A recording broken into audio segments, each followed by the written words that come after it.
Today, let's talk about how to predict a silent stroke. A silent stroke is a stroke that has no symptoms. So, how could you actually predict it? Is it possible? Well, we're going to use this book right here, one of my favorite books. It's called The Technology of War. You probably heard of The Art of War by Sun Tzu, but The Technology of War was written by this guy who found that there's so many confusions in the art of war, he decided to learn Mandarin Chinese and transcribe the entire original text. And he was curious about if the original text was the same as some of these books that are put out there, The Art of War, or slightly different. And in a thumbnail, he found out that that original text was severely altered to the point of a lot of false information, a lot of confusing information.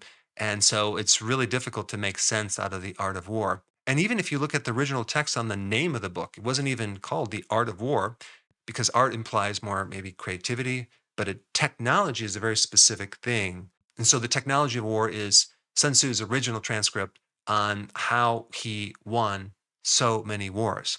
So we're going to apply that to the body. And the reason I'm going to do this is because of this word prediction. This book is really into predicting things like number one, if you should go into battle or not. You can predict that based on your advantages and things like that.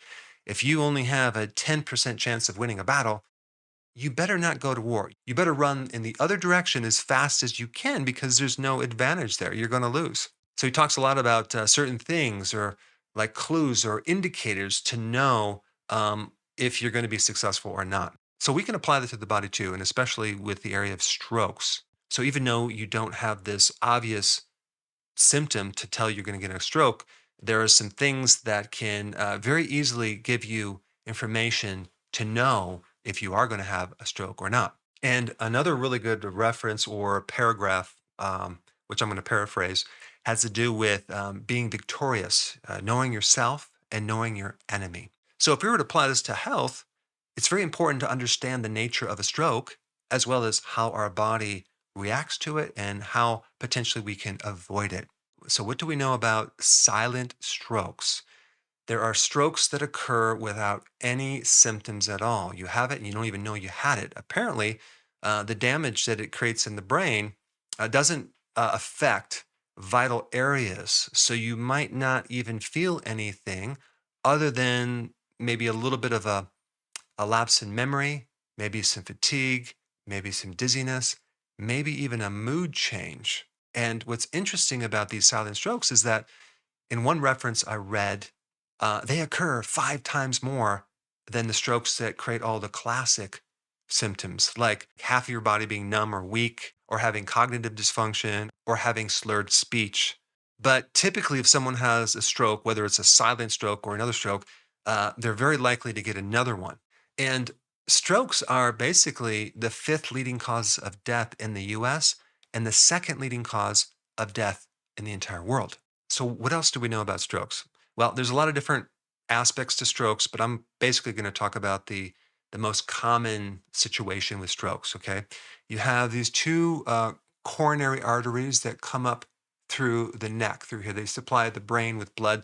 There's some other arteries, but these are the primary ones. And then they kind of merge with some other arteries called the medial cerebral arteries. And most of the strokes, like over 50% of the strokes, occur in one of those main arteries. The most common type of strokes that occur in one of these arteries, like 85% of these strokes, is a situation where the blood clot originates in one of those arteries in the brain. So if we were to know the enemy or know the blood clot, if we take a look at a blood clot, what is a blood clot? And is it really an enemy? It's actually just a mechanism of healing some type of bleeding situation, maybe some damage in an artery. So it's not really the enemy. Yet a lot of times doctors treat it like the enemy by giving you a drug to thin it, but they don't really look at the true enemy behind the scenes. And that would be what we're going to talk about. So a blood clot is a kind of an aggregation of platelets, which are things that help stop bleeding, with fibrinogen, which is kind of like the glue that binds everything together. And blood clots occur in response to some injury or damage, usually in an artery. And so, what is the true enemy or the cause, the root cause of a stroke? Well, if you look at that, you're going to find some interesting things. Number one, high levels of sugar in the blood creates a lot of oxidation and creates a lot of damage in the artery. So there's a much higher association between diabetics or pre-diabetics or people with insulin resistance and getting blood clots. And so sugar directly, okay, too much dietary sugar and too many carbs can create this problem. Not to mention, it really increases your inflammation as well as something called the sympathetic nervous system. That's right, the stress response. And that leads us to number two.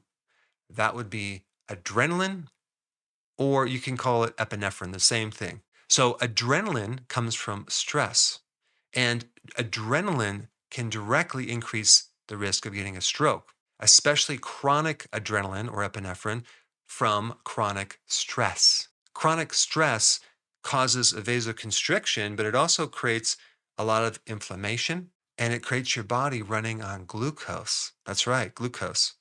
I did another video on this, and this is interesting because now this overlaps with number one, eating a lot of sugar. But in this case, you're not eating any sugar.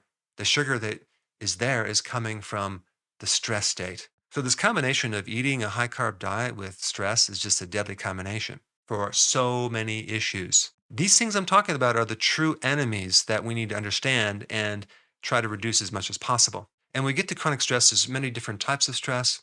And I think the biggest stress is emotional stress, especially losses, loss of a loved one, loss of a job, loss of money, loss of anything can be very, very devastating to your body. And then we also have the side effect from medication, like HRT, hormone replacement therapy.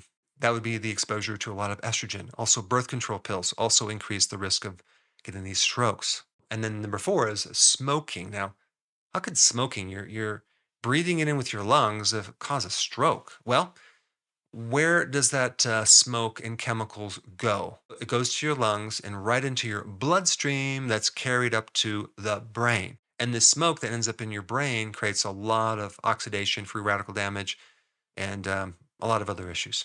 And then we have number five. This is another thing. It's hypertension. Now, this might not be the enemy either, just kind of like the tip of the iceberg that there's something else underneath it. But just the fact that you have hypertension can cause a different type of a stroke, which is a hemorrhagic, which you're bleeding because it blew a blood vessel. But if we take a look at hypertension, and what's interesting about hypertension is that 90% of hypertension is classified as essential, or another name for essential is primary.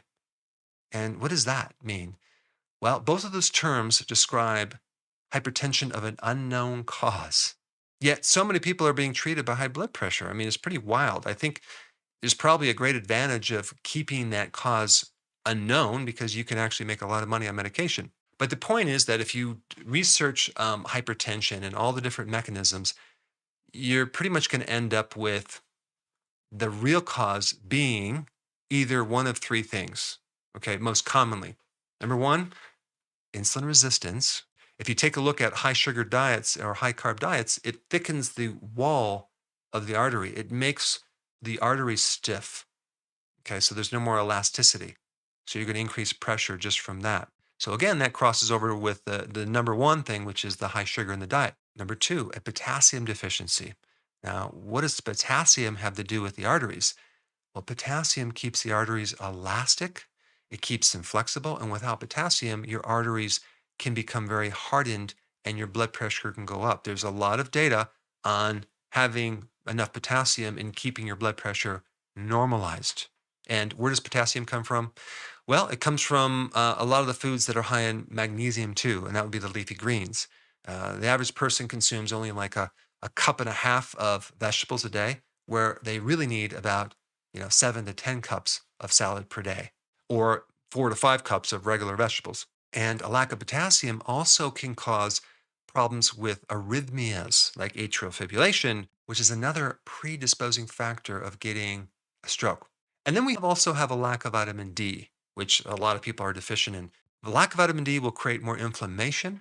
It will increase your chance of getting prediabetes and diabetes and insulin resistance. And so I always recommend a good amount of vitamin D, potassium, and they get on a low carb diet. That seems to really handle a lot of hypertension, which will indirectly puts you at a much lower risk of getting a stroke. So when we talk about predicting a silent stroke, if someone is eating a lot of carbs, okay, and they're diabetic and they don't eat much salad and they're going through a lot of stress and they're sedentary, those are the true enemies, the factors that will predict a stroke. And one last concept I want to talk about in this book, the first part of the book is all about getting intelligence. So you're able to evaluate and then predict and have the knowledge before you go to battle.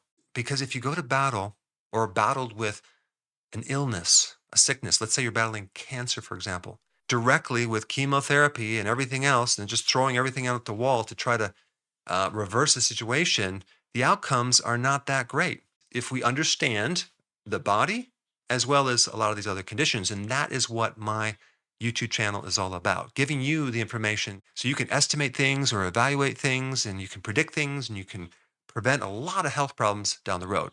So, number one, get on keto and intermittent fasting. Number two, make sure you have enough salad in your diet. That way you get the potassium and magnesium.